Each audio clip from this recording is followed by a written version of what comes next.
Hello everyone and welcome to another Atomic Mass Transmissions Live, coming back with the Hobby Streams post Mini Extravaganza 2023. Hope all of you had a chance to join us for that fabulous 3 days of streaming non-stop.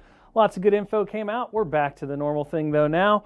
We're going to be painting Red Skull from the upcoming Earth's Mightiest Crisis Protocol core set. I don't know. I got everything mixed up. There are too many C's. But we're going to be painting Master of the World Red Skull. So let's just dive in and get started because we only have an hour. And we're going to try to finish this guy. I do not work here, bro. Let's see. I do not. Look, I drew my last card like 2 hours ago, so I don't have any more deck to draw. That's a wash. We don't want that. All right. We're going to start out with some paints on the palette. So we're going to get some coal black. We're going to get some blue black. If your skull is red, then your clothes are black. That's apparently the rule here. So that's just what we're going to do. I may not have cards to draw, Schick, Yeah? but at least I have a desk. That's true. You do have a desk. I don't. I have no desk. No desk to speak of. I just steal everyone else's desk, though, to be honest. I squat in Dallas's office. I squat in the conference room. I hang out in the playtest room. Every once in a while, if I have a call, I'll steal Pagani's desk. I'll steal anybody's desk. No one can stop me. Oh, and I want some of this glazed wash medium. Boop. Great. Okay, let's start with this color here. Bring it over here. Add in a good amount of our medium, grab some water. Just want to thin this out pretty good. And then we'll start using this for the coat. Woo! Gonna go fast and dirty on this Red Skull. He's got places to be, nations to conquer, cosmic cubes to find. I don't know. Like another one other than the one he's holding? Yeah, there are multiples. Come on now. There's not just one. You can make them. You can find them. Sometimes they have cosmic entities in them. You could eat them, yes. Maybe? Has anyone eaten a cosmic cube that I'm aware of? That's a great question. Did you say they're glass flavored? Oh, Baja Blast flavored. Probably. I mean, it depends on the color, right? There's probably a Code Red one out there. Our guest in the studio today is Matt. He's taking pictures awesome photos of something. Yeah, we can't talk about it, but we know. I mean, we could talk about it. Who's going to stop us? I shall stop you. I don't think you can. I can't actually see what you're taking pictures of, so it doesn't really matter. I mean, I can just turn your mic off. Yeah, I mean, you could try, but if your mic's on, I'll just start yelling.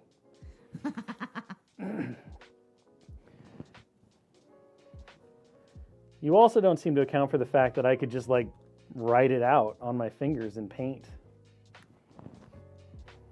I'll give Red Skull a tattoo. I suppose you are right. Yeah, I am right. I'm always right.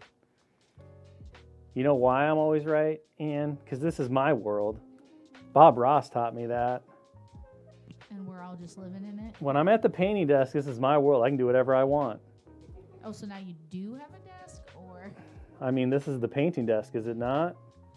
And I'm at it, so therefore it's mine at this point. And this is my little world.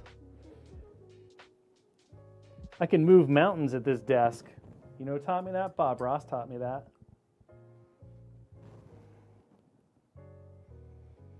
Thank you, Brandon.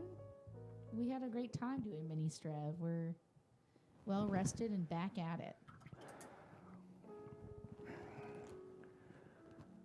Man, you don't have to sweet talk me to come into Australia. I'll come to Australia like in a second. You got to convince other people though. See, Furbisher's in. He'll bring his camera.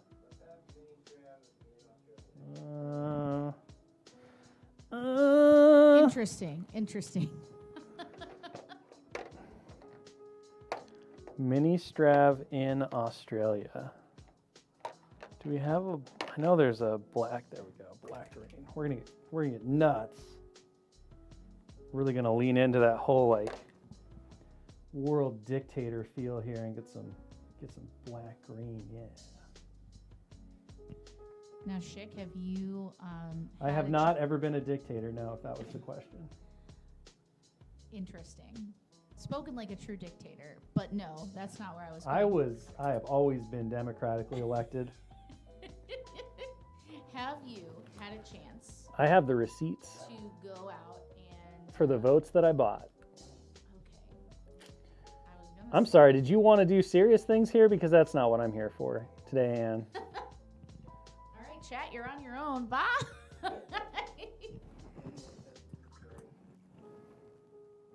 What do you want to know, for crying out loud? Oh, okay, great. You're ready now. So, have you had a chance to get out there and see the world? excitement Not about really. the new cards for MCP that we revealed? Which new cards? The revamped cards or revamped the brand new ones? The revamped ones, I think. I have seen some folks talking about the rebalanced character cards, so it's very exciting. People seem to be having a good time rediscovering classic characters that they haven't played with in a while, and that's very cool. Overall, I think from, just our vantage point, keeping that balance curve close, nice and tight like we want, it's never going to be perfectly balanced. If you're looking for a perfectly balanced game, you're in the wrong spot. We talk about that a lot. The thing that makes these types of games interesting and fun are the fact that they are inherently unbalanced, right? Like,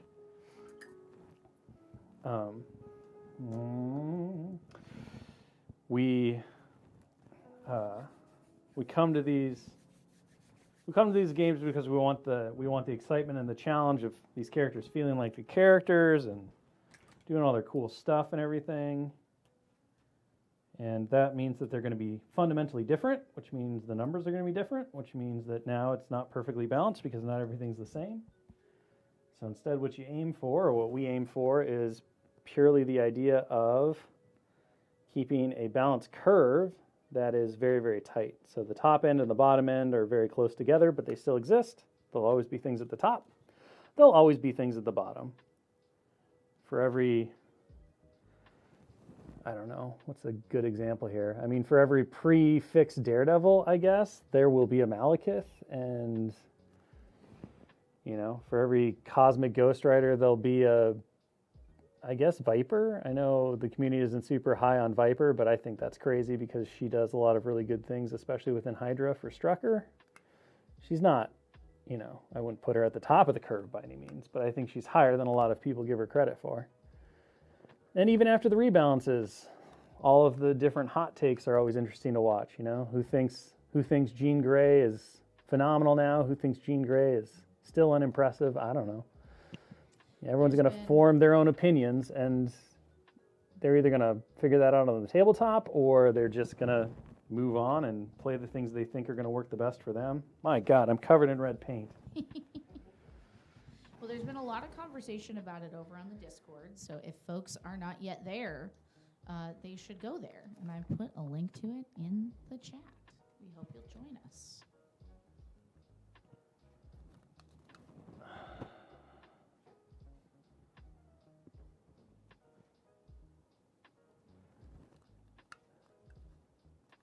Yeah, I mean, look, I think the one thing that we can confirm, without a doubt, is that whenever there are new developments in the game, we see a bunch of people, look at those things, right? Whether it's a brand new release, whether it's a revised character, all that stuff. It's exciting to get new toys or to get a new look at something that you thought you had figured out. But again, that goes back to why the game isn't a perfectly balanced game, and why, we're not looking for it to be perfectly balanced, because that mental challenge, that figuring things out, that whole new relationship type, new car smell, it's a really critical part of why these games are fun and exciting, and we want to, and that's the big challenge, is how do you, as a game developer or designer or anything else, like how do you keep that excitement of the new car smell, but not use it as a crutch to keep the game like engaged and alive, right? Like just, you can choose, and I think this is a very poor longevity choice, to just continue to shake the snow globe so much that no one ever gets to settle. So everything is always new and fresh because nothing's ever allowed to like settle out and for people to figure things out and all that stuff. I don't think that's healthy, and no one internally has ever really ascribed to that kind of idea. So then the challenge becomes, all right, well, how do you keep the curve interesting? What are you doing to refresh the game? A lot of that, I think, lies on the players, right? Like, if you give players a lot of good options and opportunities to be creative, there will always be players who really enjoy that, and those kind of folks will often lead the meta, or they'll shake the meta up, throw it on its heels, all that kind of stuff. And that's great, and you love to see it. Sometimes it takes a little bit of design thought and effort to do that as well. You can, through new releases and other options and opportunities. That doesn't look like it's stirred up at all. Is it? No, that's not bronze. That's just, oh God. I'm covered in paint now. 22 characters. There's a lot of characters for sure. Jeez Louise. These bottles have something against me today. So I'm not going to an important meeting. Yeah, it was a big character update. For sure. But I think another really big aspect to that is kind of being conservative, doing the updates in larger chunks. It just means that everything is more well thought out, more thoroughly tested, ideally. So we can be more confident in those changes and having the impact that we want.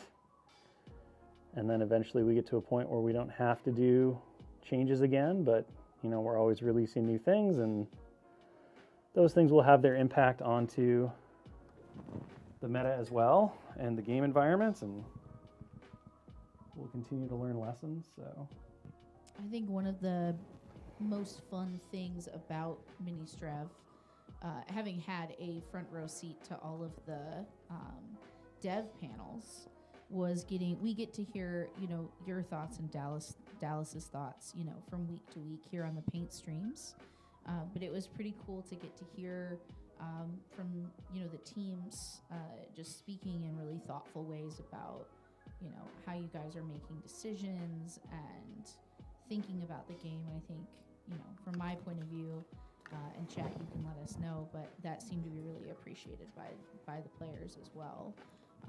And if anyone out there missed announcements or wants to easily access the VODs, I will throw the link in chat to our event portal on the new website that has drop-down menus for each day with links to everything you might have missed in both written and video format. Video format. What about podcasting format? Where's my audio only option if I don't want to stare at these faces? And where's my video is only? Audio only format if you're painting a mini at the same time. Oh my you God. know that. I do not know that. You're gonna have to explain this to me later. I'm gonna need a full PowerPoint presentation. You're gonna need a full PowerPoint presentation on your desk. Oh wait. It's in my inbox, ma'am. Sure, I'll get right on it. See, I don't know that I believed you there. I feel like that was a lie. I feel like the lie detector test came back and determined that was also a lie. Are the updates in the new card pack? If you're talking about the 2023 Crisis card pack, no, because the Crisis card pack only has the updated crises in the new tarot card format that you'll find going forward for all Crisis cards. And of course, those Crisis cards are exactly the same rules.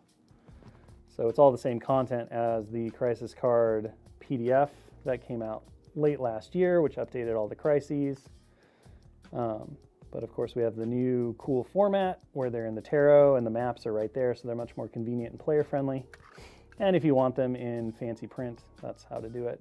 But otherwise, you're not required by any means to update to the tarot cards if you don't want to. Like I said, the general rules are all the same, but the character cards, the updated character cards are not part of that. And a lot of that is just due to timelines and everything. We don't necessarily tie our balance update work to a product schedule because it artificially requires us to meet certain deadlines that we may not be comfortable with. For example, if we had gotten to a point in July with where we were at and we had said we need more time to test or we're not confident on these things, then we would have not posted those things, right? Again, it goes back to the idea that if you're gonna do a character update or a rebalance, if you feel the need like it's required, you've hit a point to where that seems like a thing that must happen, you want to make as sure as possible that you're correct in what you've assessed needs to change and how those changes are going to be implemented, and you've done all the due diligence through the testing and stuff. And so again, when you say, well, they'll go into this card pack that we'll release here, now all of a sudden there's a due date and a schedule on that. That's for a new project, sure, but we have a system in place to do that, and we take our testing very seriously, and the goal is always to never have to do a rebalance. But the reality of the world is that we're not perfect. We're not going to get it right 100% of the time. In those instances where we don't get it right, the last thing we want to do is not get it right the second time if we can avoid it. So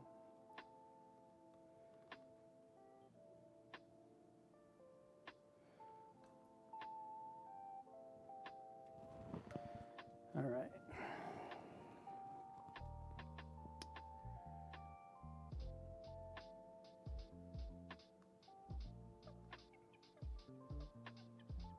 But like Ann was saying, it is always an exciting event around the office when we do mini strav. Everybody comes in and we can all hang out and have meals and do some after partying, some little relaxation and stuff after a long day of streaming. So it's a very enjoyable time. It really, at least for me, this was my first time doing mini strav with you guys, and not to be corny about it, but like seeing how everybody supports everybody through it. We don't all get to work like face to face or side by side with each other every day, because some people either are like completely remote and live in other states, and some people come to the office but on alternate days. So to have so many days where the full team can really celebrate so many of these announcements and get together and think about what we'll do next time, based on what's happening then, is pretty amazing.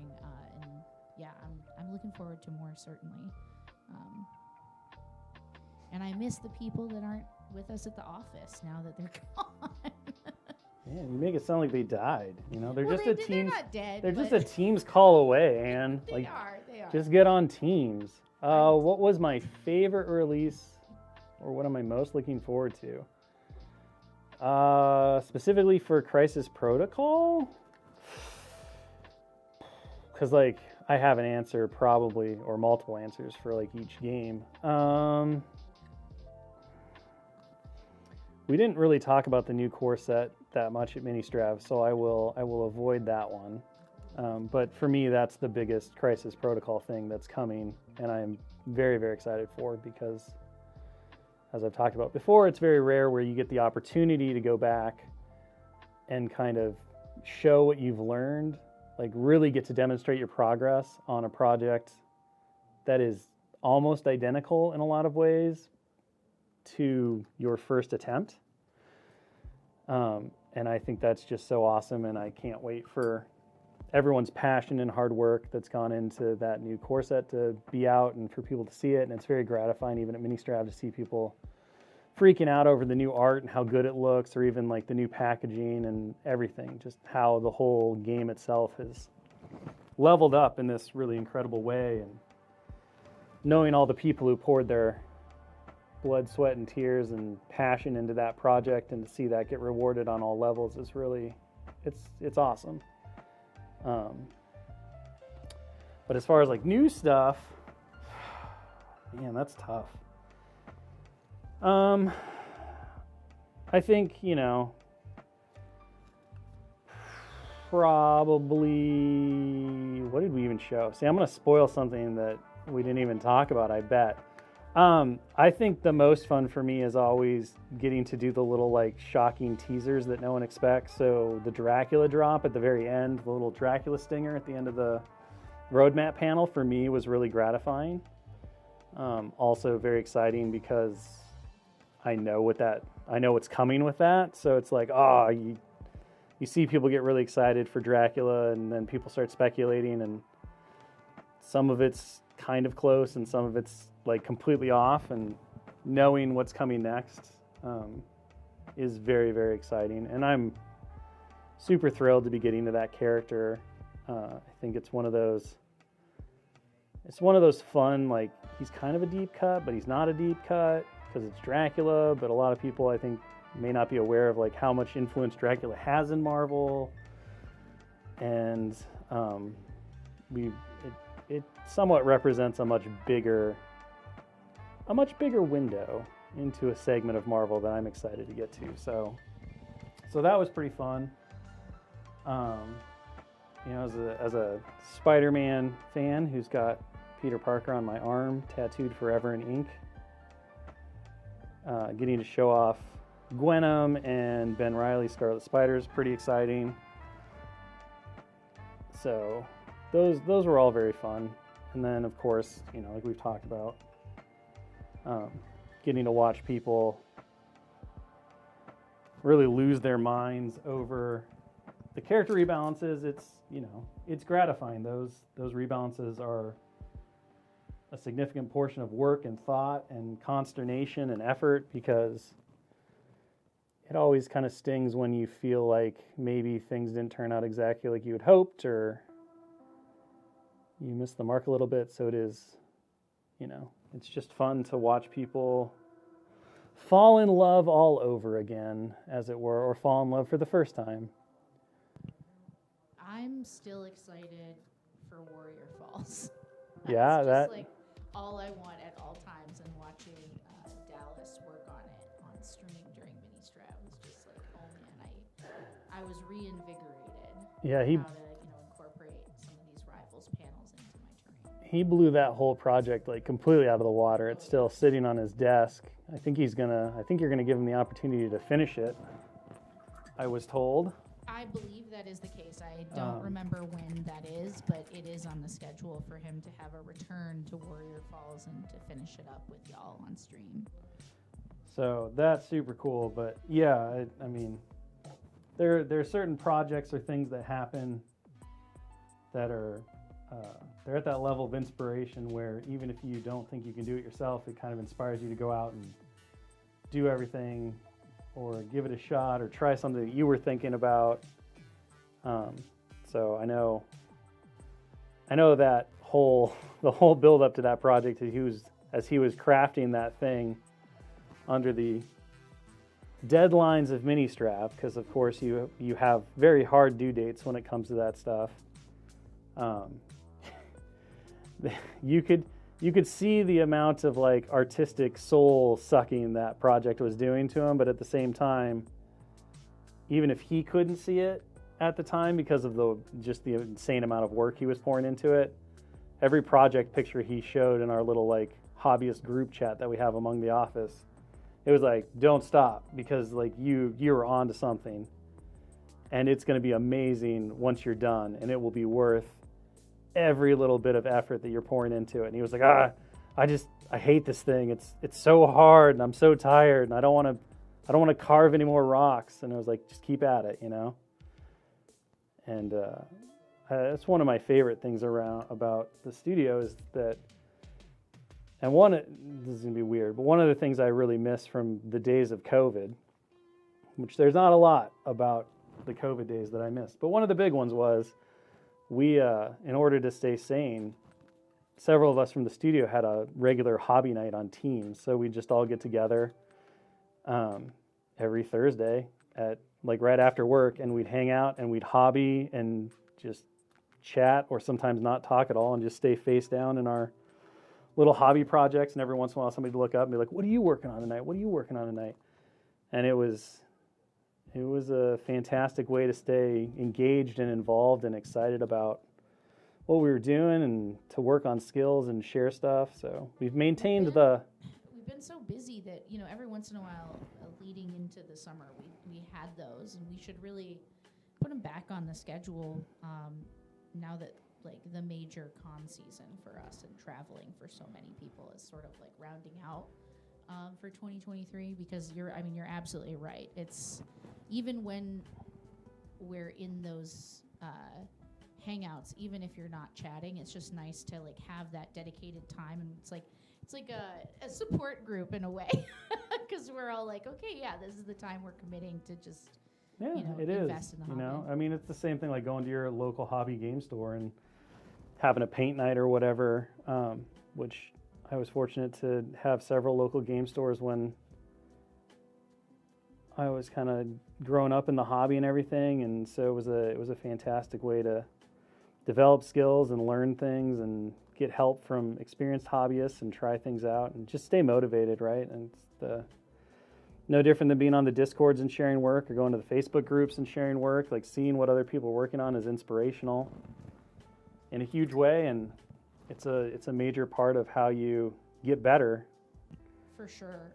My partner after Mini-Strav was like, what do you want to do? Do you just want to relax? And I was like, I want to be left alone to paint. And he was like, why? Didn't you just get done doing a whole bunch of? And I was like, it wasn't me. I was receiving the inspiration the whole time. I didn't get to do any of it. So he very kindly just like left me in a room to nice. to invest in hobby time, and it was great. Yeah. Yeah, so it's a big thing, you know. Yeah, there you go. That's the soundbite. I miss COVID. COVID was a great time. Tom Mass Games, talking about pandemics being good. Well, I mean, we probably wouldn't have Mini-Strav without the advent of COVID. That is 100% accurate, you know. And the fact is now that we have opportunities to get out there with the community and to be at events when we can, it allows Mini-Strav to be something else rather than having to do it so many times a year. It can really occupy its own space and be that time for our studio to come together here and put something together. So in that way, yeah, Mini-Strav started obviously as a way to get back to a little bit of our normalcy, a little bit of our community connection that was lost during that, unfortunate pandemic times. And when that first Gen Con got canceled and everyone was kind of like, well, what does this mean? What are we doing now? It was like, well, we have the technology. We can do something. We can come up with a kind of a stopgap. And I think one of the things that was really fun to watch Mini-Strav evolve into was, and I think we talked about this a little bit, it might have been during one of the hangout panels at the end of the day or whatever, but you mentioned how you really like hearing all the different voices from the studio and have people talk about what they're doing. And I think the real amazing part to that, or the thing that makes me the most excited about such things, is the fact that what we do is subjective, right? Like what's good, what's bad, how should it have been done, what were you thinking here, what are you thinking there. A lot of that discourse or a lot of that discussion comes and really gets elevated because of a lack of understanding and a lack of dialogue. And it's not realistic, for many reasons, time, just simple like secrecy methods, all of that, for us to come out and be like, well, this is why. What were they thinking? Well, here's why. We do our best to be as transparent as possible about things, but we're never going to be completely transparent because that's just how the world works. And there are certain things that we just can't say because of X, Y, or Z reason or whatever. But Mini-Strav really gives us an opportunity to come out and at least give the philosophy, to at least let you understand the people behind it and hear their side or the way they think, or understand kind of what we're trying to do as a studio, or what a dev believes about problems, and what kind of game systems do they like. Do they love, do they love randomization? Are they a big game should be 60% luck, 40% skill kind of person? Are they a 90% skill, 10% luck kind of person? Whether you agree with that stuff or not, having the dialogue and understanding where somebody's coming from immediately makes it easier to either have a conversation or to disagree in a civil way, right? Well, I don't agree with the way that you did it, but I understand why you did it. And that doesn't mean that you agree with the way it happened, or maybe it changes your mind and you're like, okay, I can accept this. I don't know. That's not the point of the dialogue. I think we get lost up in who wins, who's right, who's wrong. That's not as important as just being able to understand where we as people are coming from, and to understand the reasoning behind why somebody would do something one way or the other. And again, you don't have to agree with that way, but at least understanding that they had reasons. I think a lot of the times we get locked up in this idea that somebody does something and then we're like, we can't even fathom, why would you do it this way? It must be because they're either like incompetent, or they're maliciously doing it to like hurt whatever, the game, the product, the company, who knows, right? It's either malicious or it's ignorance or whatever. And the fact of the matter is that we're all operating under these very different understandings, these very different circumstances. And when there's no abject right or wrong answer, like math cannot tell you that certain things are right or wrong because it's creative and it's a bit artistic and everything else. Understanding that there was reasoning and thought and knowing what that stuff is, at the very least, it makes it much more likely that you go, okay, I can see where they're coming from. And while I may not like it, what's the Lando quote? Because I'm going to mix my things. I don't like it, I don't agree with it, but I accept it, I think is the quote. Yeah. That becomes much more real, but only when we work from a shared state of understanding and, seeing at least a little bit of how the other person sees the world. And Mini-Strav is a wonderful, wonderful way for us to be able to do that. To get the different voices out there, to get the different thoughts out there, to show off what's coming and celebrate what's been done, but also to be like, okay, well, here's your behind the scenes. Here's these people. Here's how they think. Here's what they like. Realistically, I think we've been digging into, what it means for us to communicate, like across the board, and making changes to how we go about that. Some of which, folks will see, just like the rest of the on-ramp for any product. Like some of these things take a while to get going because it's not just us making decisions. Like we are a part of a bigger thing. So despite a really good example is despite knowing that we wanted to have a community touch point that felt more alive, like a Discord, that's been in the works for almost as long as I've been here. But it took a while to get it across the finish line in the way and in the form that was correct for us. So we do. I think you really hit it on the head. You know, we are trying to provide ways to get information and engagement with how the studio thinks or considers various things out into the world in a way that's like that works for us as a studio, that works for us, you know, within Asmodee and beyond.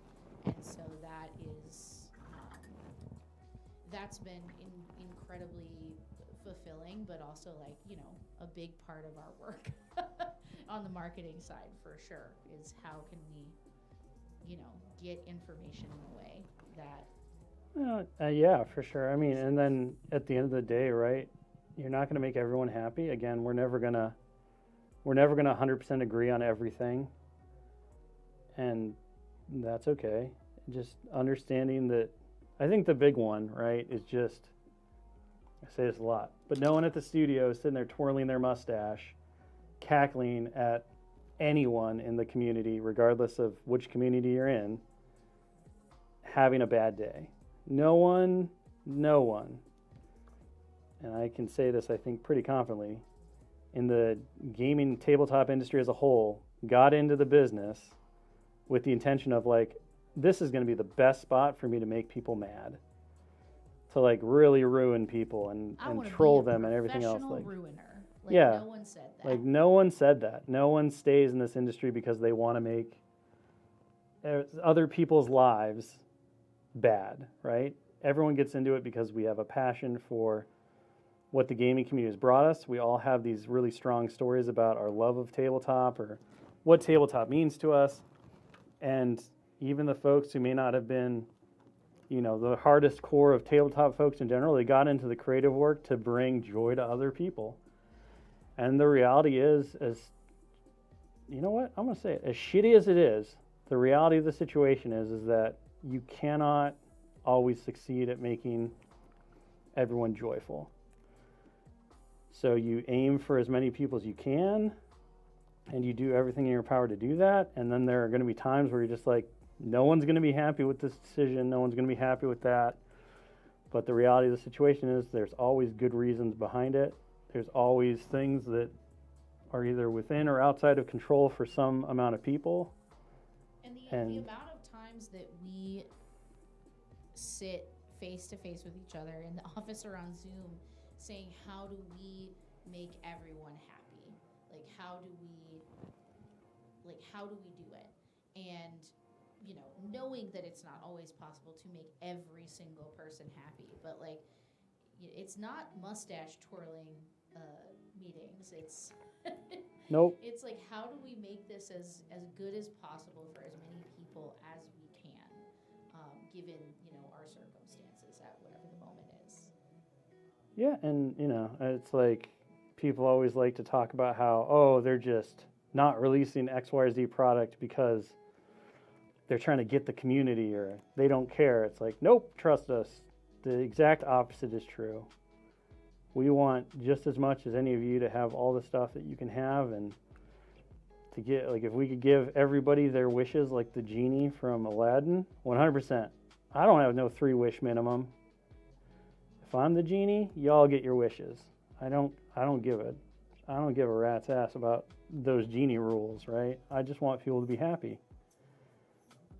It's, you know, but we live in the world and there's always going to be reasons. Just like how I don't get everything I want from various industries and people and things that I engage with. And I think, you know, part of it is if you can at least understand a little bit of where the mentality is and that people are not trying to maliciously hurt you or destroy what you like, then you don't have to agree with it. You don't even have to like it, but at least you can kind of accept it. And from that level of understanding, we can work forward to figure out together how to make it better. Well, one of the things that I think has been really cool on the Discord, and it's somehow different from how people speak to each other on the Discord is different from how people speak to each other on like Twitter or Facebook posts, because it's a conversation that is not being necessarily led by, a post about one thing in particular, right? And it's been really cool to see the community like try to reckon with and understand each other's needs in like the general chat area. And I've really been, learning a lot about, how people are thinking of each of the communities, and also like taking care of each other, and making it a great place to be. And that's really, reinvigorated me a little bit, because the internet is the internet. It can be a rough place from time to time, for Yeah. sure. For sure. But yeah, it's exactly what you said. You don't have to always like everything, but if it's easier to accept things if you can at least empathize and understand where people are coming from. Yeah, like, it's always that. There's that parenting trap. They always are like, you should never just look at your kid and be like, what were you thinking? Because it makes, that question often comes off like you weren't thinking, right? It's rhetorical. But whenever I ask that, I always genuinely mean, what were you thinking? Like, explain your thought process to me. I want to know. I want to know what you were thinking so that I can better understand and engage with the reasoning behind it, and then potentially find a solution. Unfortunately, when you're dealing with teenagers, they're just deer in the headlights. You're like, what were you thinking? And they're like, well, I wasn't. And you're like, okay. We've confirmed the thing that I was afraid of. It doesn't make it better, but hopefully at some point we'll get to a level where it's like, what were you thinking? And you'll be like, well, I was thinking this. But of course, the second part of the what were you thinking conversation is not to ask that question rhetorically, but to ask it realistically, to ask it with genuine interest and enthusiasm for what the answer is. And a lot of people don't. Cyclops' quick draw superpower was not intentionally changed. So it should still be the way that it was. That was not I think that was just a little, one of those things, one of those proofing errors. When you have so much to look at and so many eyes on it, we still, again, you try to be as perfect as possible. You don't catch everything. This again goes back to the whole, ooh, these metals are something else. They need to be shaken. I see what you did there.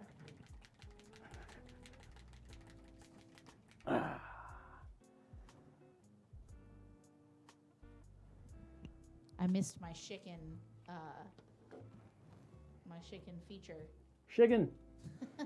I tried to switch to the wide camera, but I couldn't catch it in there. Fried chicken. Delicious. Just going to do these little buttons on it.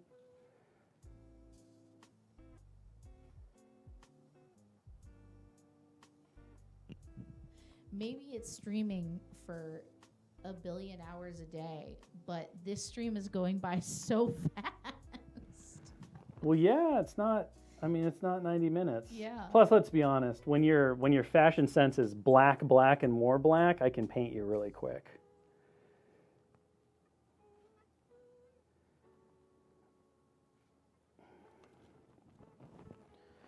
So it probably feels like we're kind of zipping through it as well, because we're going to be done with this little red skull here pretty shortly.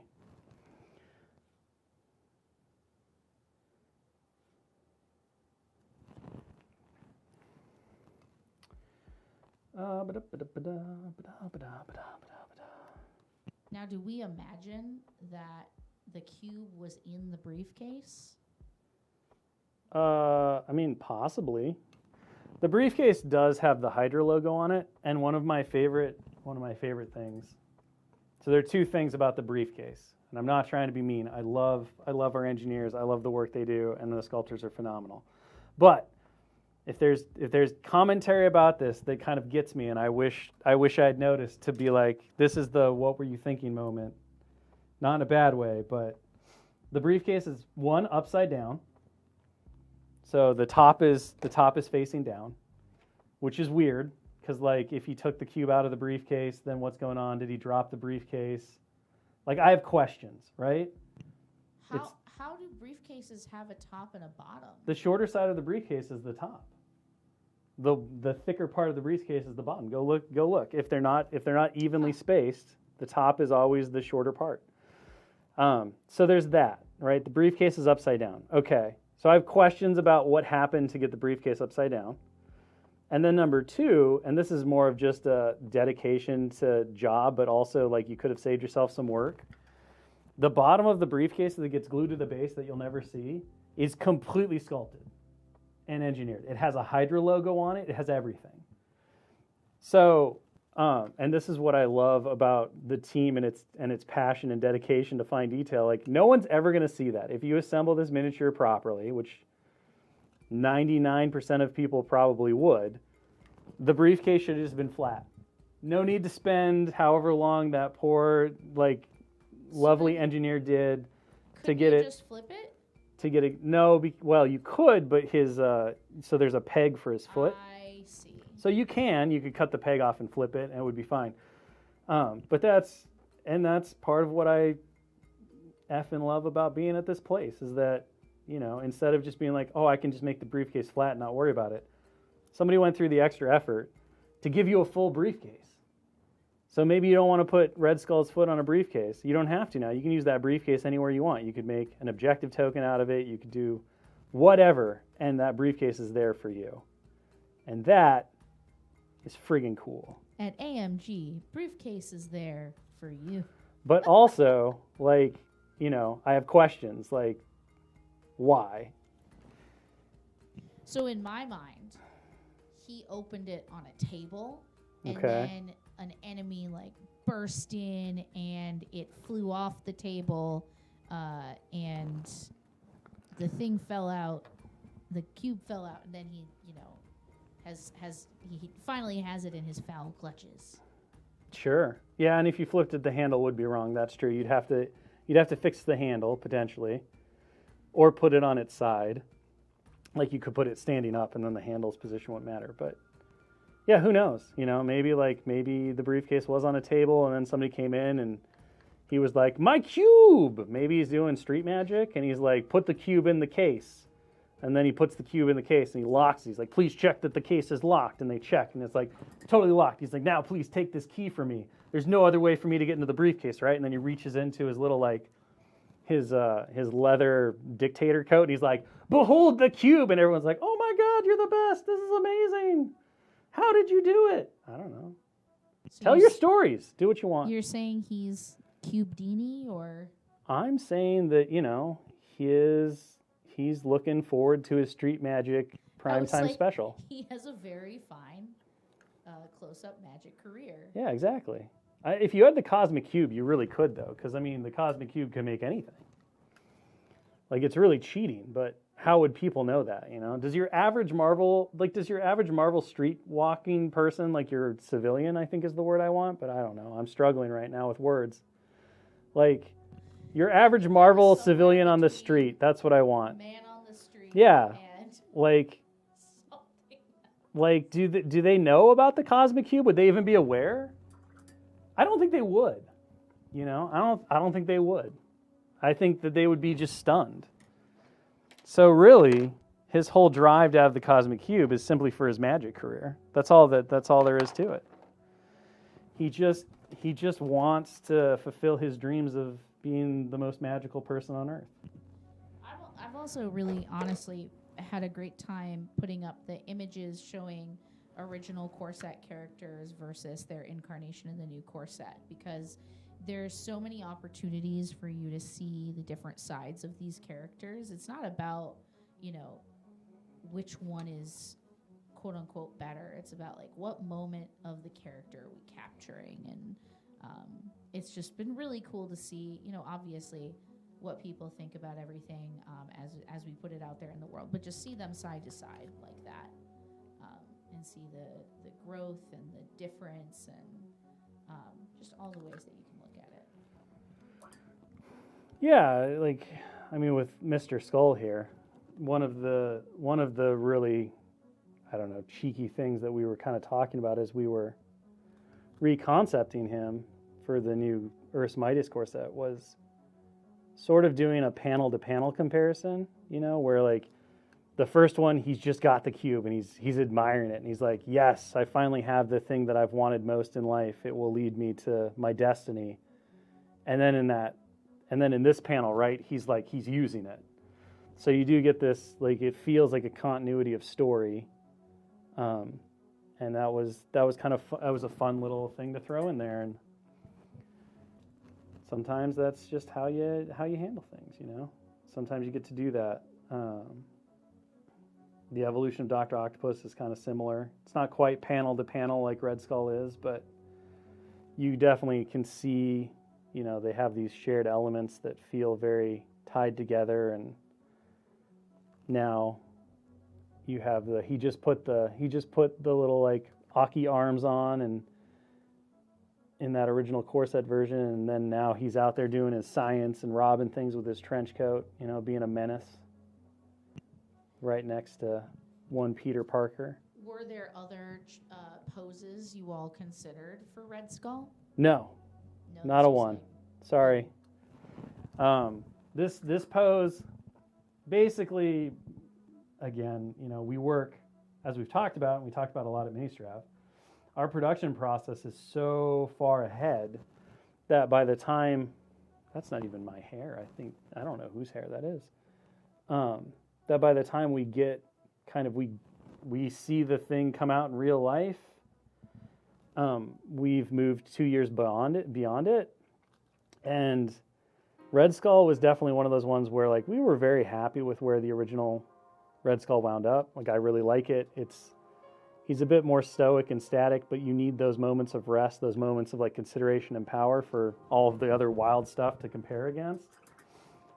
But we immediately started talking about if we ever did another Red Skull, we would have we'd have like the overcoat whipping, and you could feel the power of the cube, and he'd be a bit more maniacal, right? Like just amping up the energy of it, and so that's what we did. That is one of the cool aspects from the hobby perspective, is getting to approach the characters from different points of view or different moments, and give people a chance to see, as you said, a different panel kind of view. Yeah, and some of the characters are very radically reimagined, you know, and it's not like they're the same character within the same comic book. They're from different comic arcs.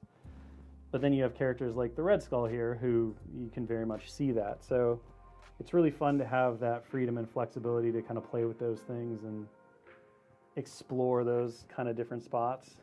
I want to make this like a really thin glaze here. I just want to glaze everything really quick. Just kind of tie those bright highlights together with everything else. So, talking briefly about painting, although we've just been chatting, which I think is great, as I've put color on this Red Skull. This final glaze step is going to be my secret trick to take all of these like brighter highlights that really stand out. They're a little too punchy.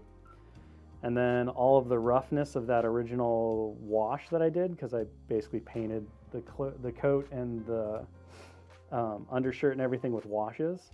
You know, I didn't really do a lot of I did no base coat shade highlight stuff here today.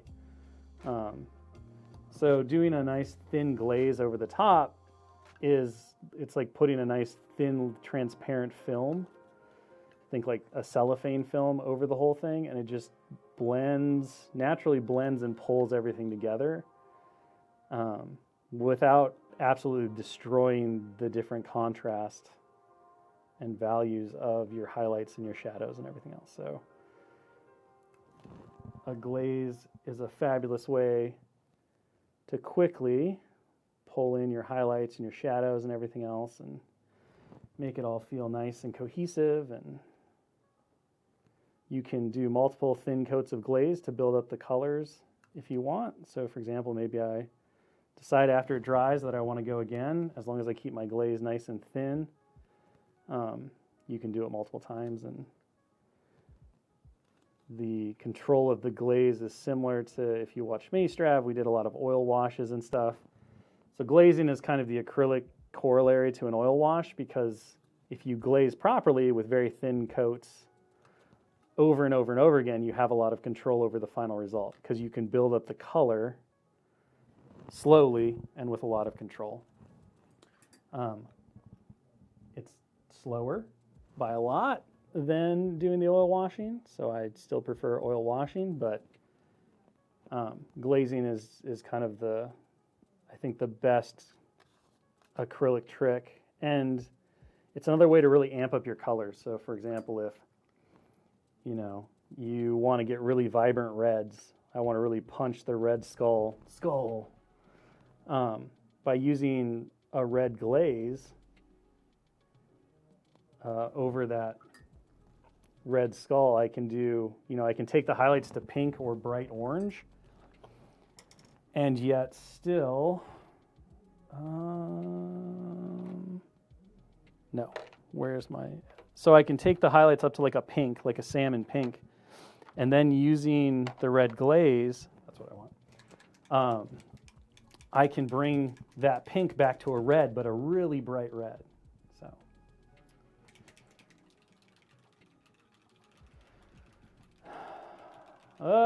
some of my favorite characters that haven't made it into the game yet. Ooh, that's a good question. I think there are several versions of characters that haven't made it into the game yet that I would be excited to see, because they are some of my favorite arcs. Like, for example, I was a very, very big fan of Superior Iron Man. I thought that arc was really fun. And of course, the special Superior Iron Man suit was really cool. So I would think that'd be pretty neat. I talk about Sentry a lot when it comes to Marvel. So we got lots, so many things to go. So many things to go. So I'm just gonna kind of use this transparent blue to pull in my cube and richen it up. And I think we're gonna be at time. 1 hour, you go by so quick after 90 minutes. What are we doing? All right. And 3 minutes left. Let me find my brown wash if I can.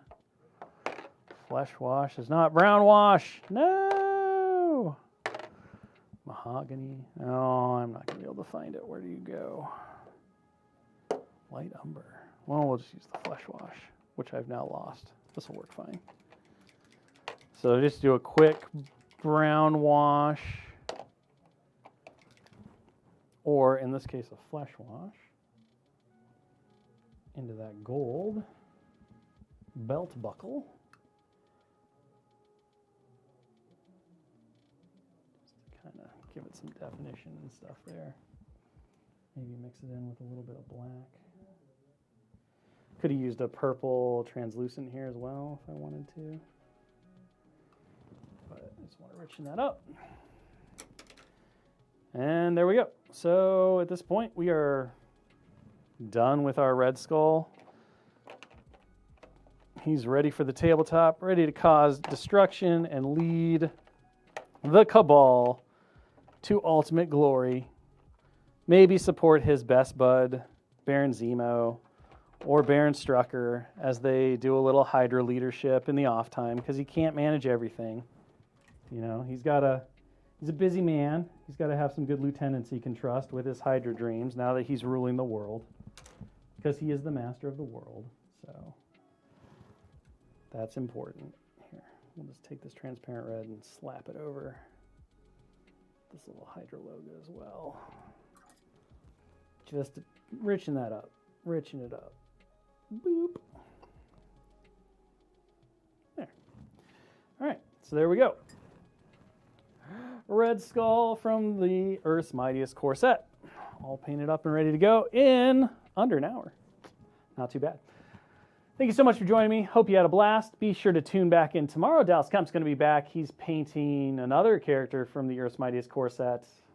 I can't remember which one, though, but you'll want to tune in for that. Because It could be anything. It I don't could- have my computer down I don't here, think so it could who be can say? anything. Like we're moving along. We've painted a lot of these, but it's one of the ones we haven't done yet. So tune in for that. He's going to be talking about all of the fancy painting tips and tricks and all of that good stuff. Of course, I'll be back next Tuesday, 1 p.m. Pacific. Till next time, I've been Will. You've been great. We'll see you on the next one. Bye.